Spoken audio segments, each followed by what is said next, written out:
के लिए संस्कृत व्याकरण में पहले पाठ के साथ मैं आज फिर एक बार उपस्थित हूँ। आज ये हमारा 10वां दिन है। इससे पहले हमने स्वर संधि को कंप्लीट किया और व्यंजन संधि को थोड़ा सा ब्रीफ कर दिया था। आज हम व्यंजन संधि के एक एक सूत्र को, उसके एक एक प्रकार को परिभाषित करेंगे और उसके साथ साथ आपको उदाहरण भी देंगे। सबसे पहला है परस वर्ण संधि।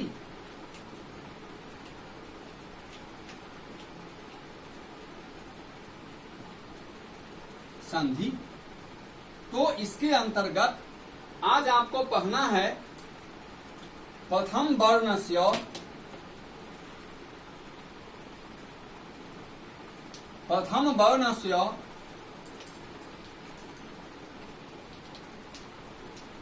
तृतीय वर्णे परिवर्तनम। प्रथम वर्ण का तृतीय वर्ण में परिवर्तन, अर्थात जैसे आप जानते हैं कि वर्ग 5 हैं, कवर्ग, चवर्ग, टवर्ग, तवर्ग और पवर्ग। तो देखना यह है कि अगर पहले पद के अंत में कवर्ग का क हो, प्रथम वर्णस्य, इसका अर्थ यही है किसी भी वर्ग का प्रथम वर्ण, किसी भी वर्ग का पहला वर्ण। अब देखिए कवर्ग का पहला वर्ण क है, चवर्ग का पहला वर्ण च है, टवर्ग का पहला वर्ण ट है, तवर्ग का पहला वर्ण त है और पवर्ग का पहला वर्ण प है।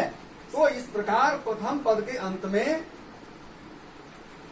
कवर्ग का क, चवर्ग का च, टवर्ग का ट, तवर्ग का त और या पवर्ग का प रहने पर एवं दूसरे पद के शुरू में कोई भी स्वर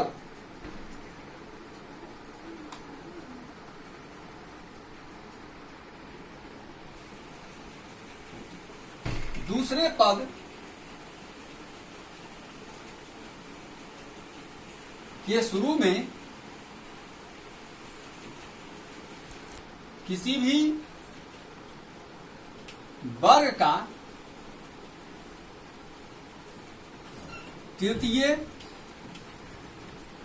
या चतुर्थ अक्षर या य, र, ल, व, ह या कोई स्वर रहे तो अब फिर इसको हम यहां से देखते हैं कि प्रथम पद के अंत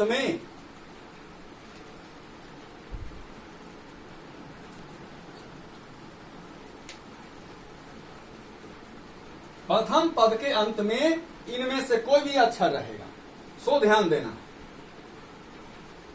और दूसरे पद के शुरू में किसी भी वर्ग का तृतीय, जैसे मान लीजिए कवर्ग है तो ग, घ, चवर्ग है तो ज, झ, तवर्ग है तो ड, ढ, तवर्ग है तो द, ध, पवर्ग है तो ब, भ।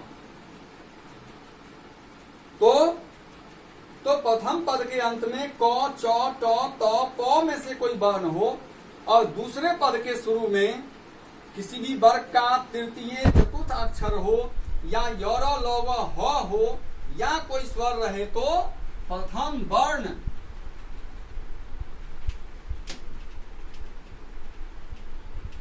अपने तृतीय वर्ण में बदल जाता है।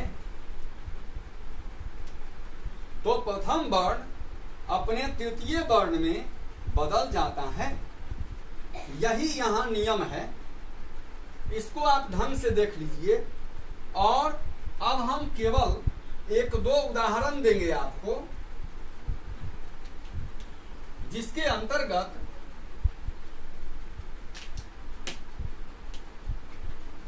हम देखेंगे जैसे दिक जोर अम्बरह।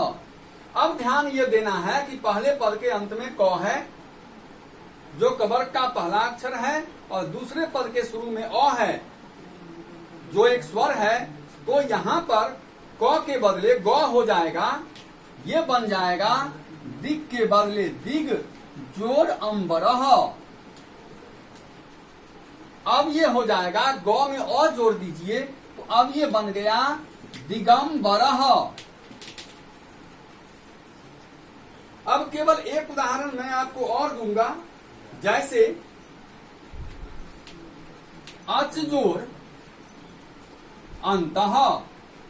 तो प्रथम पद के अंत में च है, जो चवर्ग का पहला अक्षर है। दूसरे पद के शुरू में अ है, जिस कारण च का परिवर्तन ज में हो जाएगा। तो ये बन गया अज जोर अंतः, ये हो गया। अब ज हलंत और अ मिलकर पूरा ज हो जाएगा, अर्थात अजंतः। इस प्रकार हम इसको यहीं रखते हैं, और भी उदाहरण देकर कल आपको समझाने का प्रयास किया जाएगा 10 और।